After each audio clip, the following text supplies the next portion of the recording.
This episode of Destructoid is brought to you by Jackthreads.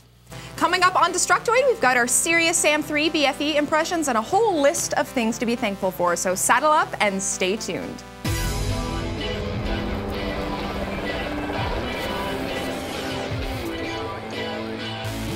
Welcome to Destructoid, I'm Tara Long. And I'm Max Scoville. Happy Friday, Max!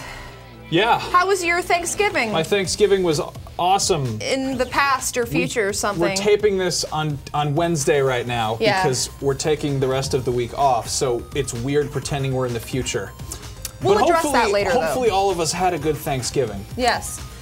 I, in particular, had a good one. And while you guys were no doubt calling in sick early and mentally preparing yourself for family time, Max and I spent this week playing Serious Sam 3 BFE. Now, because, like he said, it's a kind of a crazy week with the holiday and all, we didn't get as much time with it as we would have liked, but we wanted to push our initial impressions out there for you guys as soon as possible, just in case you were looking for something to cure your boredom this weekend, since I'm sure that will be an issue. Now, since it's a Serious Sam game, obviously there are a few things you should come to expect. Unabashed violence is one of those things, lots of shooting, and not a lot of fluff. If that's what you were expecting or hoping for, then you'll be pleased because it delivers on all of those fronts. Now, the campaign is set in 22nd century Egypt before the events of Serious Sam the First encounter, and leads you through a series of relatively linear levels that take anywhere from 10 minutes to well over an hour to complete. I didn't know that about Egypt. What about There really isn't much of a story here. I mean, that's okay, because that's how the other ones were. You're kind of just dropped into a situation, and there's like, there's stuff that's attacking you, so you shoot it. It's pretty much a thinly veiled story, but it's more about, you know, action and stuff. The concept itself is actually pretty simple. You pick up armor and health packs and various types of guns and ammo scattered around the levels, and you kill aliens with them. It's really that simple. Yeah. I think that's actually kind of what makes the game so fun, you know, is that there's just enough strategy to make you feel like you're smart in accomplishing something, but at the same time, it's not overwhelming, you know? You don't have to like sit there and like pause, you know, your fight or anything to like figure out, oh, should I use magic or melee or shit? There's no sneaking, there's no cover system, there's no stealth, you shoot stuff. The thing is, if you are not a big first-person shooter person and you want to get better at it, this is the perfect game for that because you can spend an hour with it and just, you'll be amazed at how much you pick up in just a short period of time because everything is so fast-paced. Yeah. Like you turn around any corner and there's like 5 to 10 monsters waiting for you. It's fun. It seriously, it reminds me of, I was having a bad day the other day and I put this on, it was the first time I was playing it, and I immediately felt better. Yeah. After playing it, because it's what I used to do after I got off school in 5th grade. I'd get home and I'd be like, I hate everyone, they're mean to me, and I started playing it, I'm like, I like games where you shoot people, it makes me feel better. So if you're pissed off at your relatives after Thanksgiving, this could be a great game for you to check out. It's shooting people. That's what you do. You shoot monsters, and they don't make sense. They're headless, like suicide bombers just running at you with bombs, or like spider bugs, or like bull things, or skeleton horses. Like they don't make any sense, and there's no attempt to try and justify it. It's really fun though. That's like the most important thing. Our producer actually had to like tell me to leave work the other day because I was playing Serious Sam for like hours and hours and I didn't want to stop. It's really fun. Yeah, I mean it's a lot of old-fashioned kind of you know, PC shooter approach to just run and gun, but at the same time it's got autosaves that's in there now. You don't have to worry about you know, like forgetting to save. It does it every like 2 minutes or something, and it'll keep like a max of 10, so you never have to go back too far. Yeah, pretty detailed menu system also. Yeah. One downside, I'd say that there could have been a mini map or at least just like a map system of some kind because you know when you're running around in corridors shooting stuff, it's kind of that sort of Doom system where you're like, oh, have I been here? Are there corpses everywhere? Yes, there are. I've been here already, and that's fun. But there are times when you get turned around and. You know, it can be kind of confusing. I got lost at one point, and you know, I got lost at several points, but you know, but you can't really fault it. It's like when it's a game when you're running around shooting stuff, it's cool, and when it's you know, a game where you're trying to navigate tunnels, it's a little bit frustrating. Right, and there's not always like it doesn't exactly tell you like where your clear goal is. You just kind of have to find it sometimes. So, deal with it. You know, that's an issue, but I don't think it really detracts from the gameplay a whole lot. Melee is kind of a funny thing because we talked about this a little bit on Podtoid, which is the podcast that you and I do with some other Destructoid people, but you have the option to melee anybody, and when they get like maybe 10 feet apart from you, you can just press A to melee attack them. If it's a small enough creature, it'll just kill them in one go. Yeah. But the funny thing is that if an enemy approaches you 10 feet away and you press melee, there's teleport. no like transition animation. You go from being 10 feet away from that enemy to just like ripping their heads off or ripping their eyeballs out. Just to note, we were playing on with an Xbox controller plugged into a PC. Tara had some problems with the changing weapons on the D-pad, which is a little bit clumsy. Yeah, that was kind of annoying. But if you're on a keyboard, you're doing the WASD thing and just switching with 1, 2, 3. That's no problem. I recommend playing that way, actually. Yeah, I liked it. The melee thing is really funny, though. I mean, it's just one of the first things you learn to do is there are these like Cyclops guys who charge at you, and you melee them, and you rip out their eyeball, and then you have it in your hand, and you can just throw it. Yeah, and, you can rip off like heads, throw them at people. Yeah, right there. Like within the first 10 minutes of this, I was like, this is everything I was kind of hoping Duke Nukem Forever would be, and everything I was mad at Bulletstorm for trying way too hard to be. Yeah. It's shamelessly stupid and enjoyable. Yeah, and simple. Yeah, it is. It's right now, super easy to just pick up and play. Right now, this is just on PC, on Steam.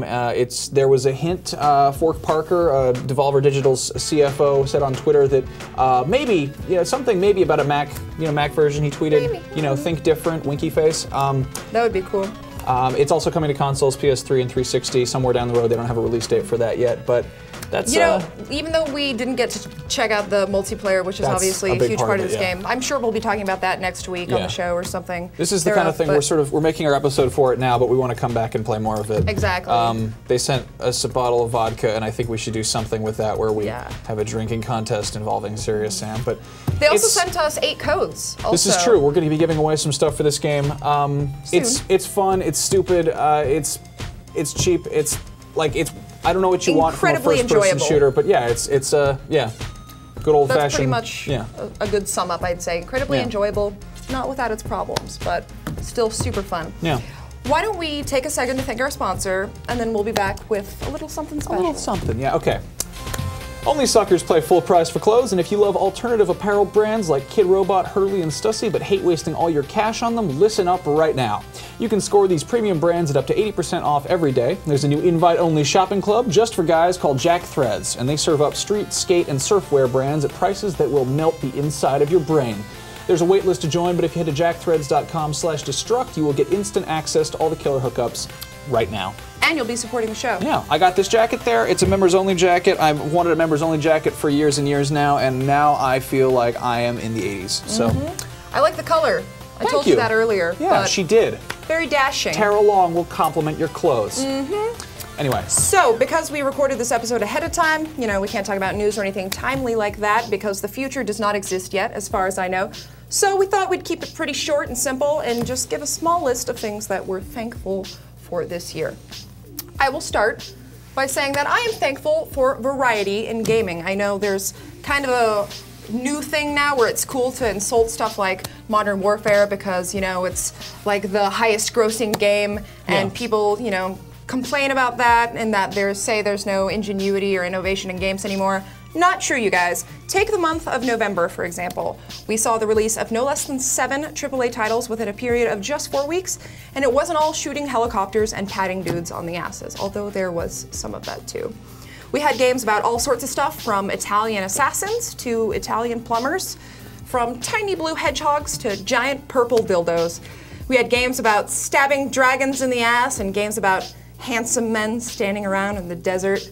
We saw everything from first-person shooters to 2D platformers, from 3D games to motion control, and just about everything in between. And that's just 1 month, you guys. So the next time you want to complain about a lack of ingenuity in the video game industry, don't forget about things that float just below the surface of Modern Warfare. Yeah, I completely agree with Tara on this one. There were titles like L.A. Noire and Portal 2 this year that show that you can make a successful game that isn't just about killing people. And at the same time, we had, Saints Row the Third, which showed just how hilarious killing people can be. It really can be fun. Yeah. Personally, I'm just genuinely thankful to be working in such a fascinating industry. Video games, aside from being fun toys, are like the super smart genius baby of art, pop culture, and really high-tech computer shit. And the fact that my job is to sit on the sidelines and make dick and fart jokes about such an incredible medium is not lost on me, and I wouldn't be doing it without you guys.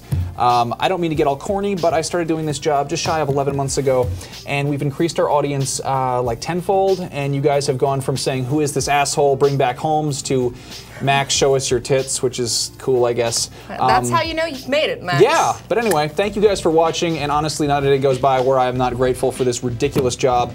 And also thank you to THQ for sending me a bottle of whiskey, a giant purple dildo, and a t-shirt that says "I heart rim jobs." Between that and the fact that I really hope my mom doesn't watch these videos, it made me realize how similar my job is to that of a porn star, except I keep my clothes on. Yeah, very similar indeed. It's a weird situation. We are lucky people, you and I, Max. But thank you guys for watching, seriously. Yeah, we are thankful for you fans, of course, above all else. So before we head out for the weekend, this is our last announcement for the first part of our Saints Row headset contest that the Destructoid show is pairing up with Astro Gaming for. Look at this. Isn't this sexy? If you want to win this Saints Row themed A40 wireless headset, you have until Sunday night, this Sunday at 11:59 p.m. Pacific time, to send us a video under 1 minute, please, of your Saints Row the Third character performing an awesome in-game stunt while wearing the A40 headset. You can actually buy the A40s in-game at the Planet Saints store for your character, and then he'll look super sexy while wearing them, just like Mr. Destructoid here. As for the video, feel free to use whatever recording device you have, as long as the video is actually clear enough to see. That's kind of important. And then upload your submission to YouTube as a video response to Monday's episode of our show. Just go back, it's the one that's two before this one. And then we're gonna announce the winner on next Monday's show. These things, goes without saying, are super high quality. This shit don't fuck around. They fancy. You can check out astrogaming.com if you wanna learn more about these, but yeah, so enter our contest, and we will see you guys next Monday, I guess. Yeah, have a good weekend. See you soon.